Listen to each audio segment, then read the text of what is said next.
നിങ്ങളുടെ favourite shows ഇനി ഒരിക്കലും മിസ്സാവില്ല. ഇപ്പോൾ C5 കാണും നിങ്ങളുടെ ഫേവറേറ്റ് ഷോസ് തികച്ചും സൗജന്യമായി. എന്തായാലും എന്നെ കണ്ടപ്പോ എഴുന്നേറ്റത്? ഋതിക മോളെ പോലെ ഒരു രാജകുമാരി വീട്ടിലേക്ക് വന്ന് കേറുമ്പോ പിന്നെ എഴുന്നേക്കാതെ? അതെ, വർമ്മ സാറിന്റെ മോളെന്ന് പറഞ്ഞ ആരാ? മാഡത്തിന്റെ വലിപ്പം എന്താന്ന് അറിയാഞ്ഞിട്ടാ. ആ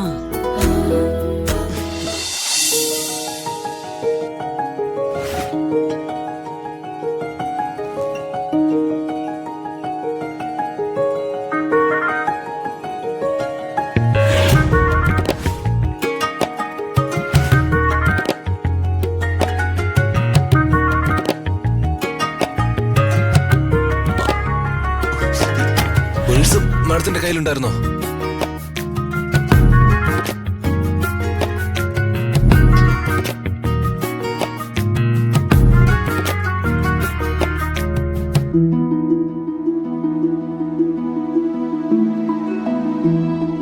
ഋതിക മാഡം പോലെ, ഋതിക മാഡം, മാഡം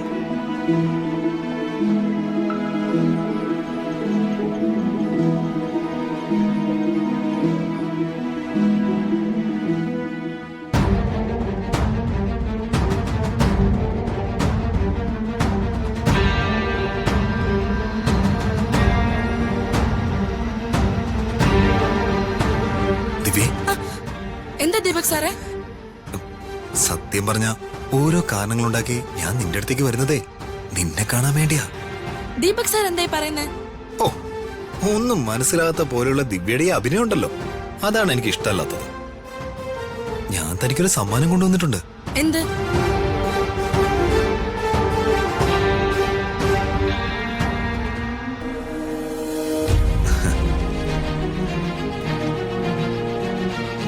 ഈ സാരി ഉടുത്ത് ദിവ്യ എനിക്കൊന്ന് കാണണം. ഇന്ന് ഈ സാരി ഉടുത്ത് ഈ വീട്ടിലെ ജോലികൾ ചെയ്താൽ മതി. വാങ്ങിക്കേ. അയ്യോ സാറേ, ഇത്രയും വിലപിടിപ്പുള്ള സാരിയൊന്നും എനിക്ക് വേണ്ട. നോക്ക്.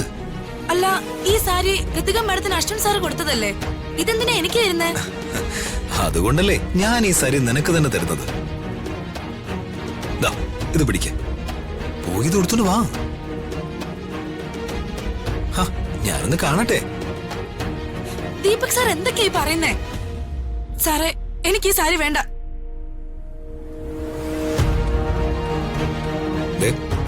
മര്യാദക്ക് ഞാൻ പറയുന്നത് നീ അനുസരിച്ചോണം. ഈ സാരി നീ ഉടുത്തോണ്ട് വരണം. ആരെങ്കിലും നിന്നോട് ഈ സാരി എവിടെ നിന്നാണെന്ന് ചോദിച്ചാ ഋതിക മേഡം തന്നാണെന്ന് പറയണം.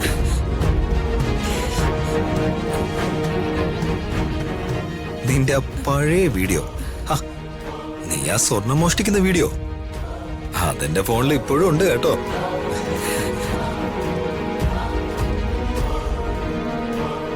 ആ വീഡിയോ ഞാൻ ഫാമിലി ഗ്രൂപ്പിൽ അപ്ലോഡ് ചെയ്യും. അയ്യോ, നിന്റെ ജോലിയും പോവും, നീ വീണ്ടും ജോലി ഇല്ലാതെ വീട്ടിലിരിക്കേണ്ടി വരും, നിന്റെ കുടുംബം പട്ടിണിയിലും ആവും. അതുകൊണ്ടും തീരില്ല ദിവ്യ, ഞാൻ തന്നെ പോലീസ് സ്റ്റേഷനിൽ പോയൊരു കംപ്ലൈന്റും കൊടുക്കും. മോഷണ ശ്രമത്തിന് അറസ്റ്റ് ചെയ്ത വീട്ടുജോലിക്കാരിക്ക് പിന്നെ ഒരു ജോലിയും കിട്ടില്ല.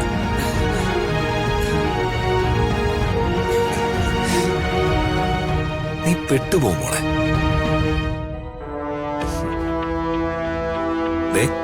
ഈ സാരി ഉടുത്ത് സുന്ദരിയായി ഒരുങ്ങി ഈ വീട്ടിൽ നിൽക്കണോ അതോ ഒരു കള്ളിയാവണോ? ചോയ്സ് ദിവ്യമോളുടെ ആണ്.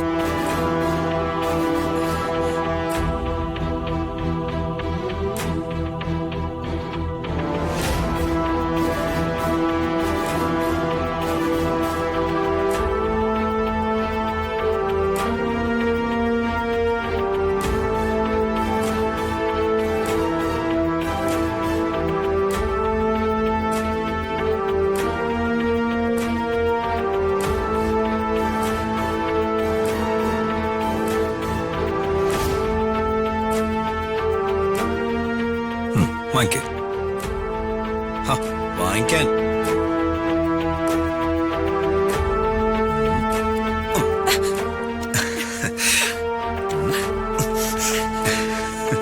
സാറേ, വിട്, കൈ വിട് സാറേ. വിട്.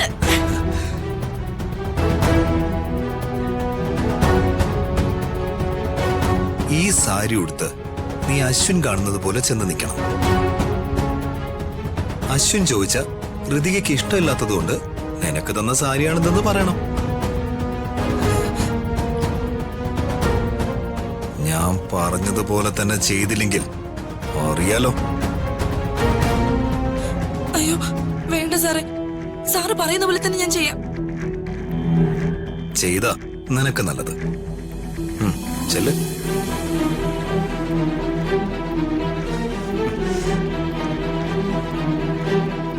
എന്റെ പെണ്ണിനെയും കൊണ്ട് നിനക്ക് ഔട്ടിങ്ങിന് പോണം അല്ലടാ.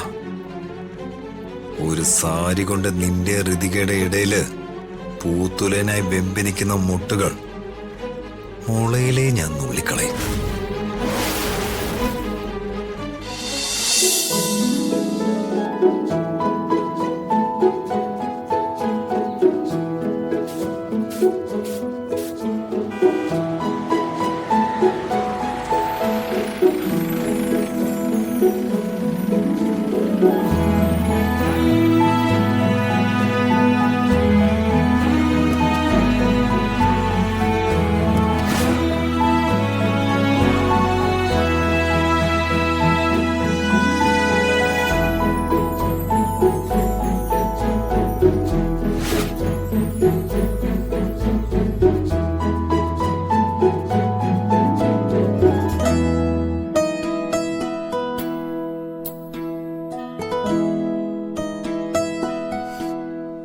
എന്താ എല്ലാവരും എന്നെ കണ്ടപ്പോ എഴുന്നേറ്റത്?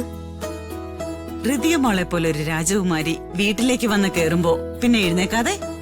അതെ, വർമ്മ സാറിന്റെ മോളെന്ന് പറഞ്ഞ ആരാ? മാഡത്തിന്റെ വലിപ്പം എന്താന്ന് അറിയാഞ്ഞിട്ടാ. ആ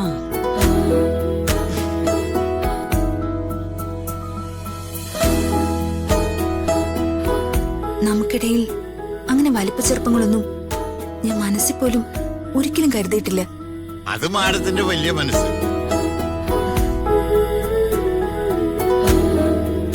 ശരിയാ, അടുത്തറിഞ്ഞപ്പോഴല്ലേ എനിക്കും മനസ്സിലായത് ശരിക്കും ഋതിക ഒരു പാവാണെന്ന്.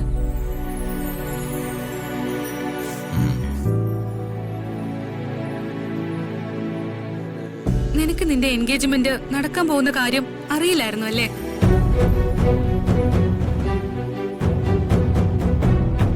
സ്വന്തം വിവാഹ നിശ്ചയം മോൾ അറിയാതെ മറച്ചു വെച്ച ബുദ്ധി ആരുടെ തലയിൽ ഉദിച്ചതാ?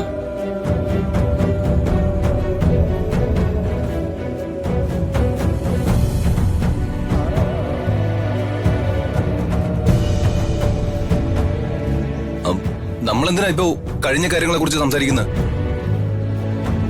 നീ ഒന്നും മിണ്ടായിരിക്കടാ. വർമ്മ സാറ് മോളോട് മിണ്ടില്ല, അതുകൊണ്ട് പറഞ്ഞില്ലാന്ന് വെക്കാം.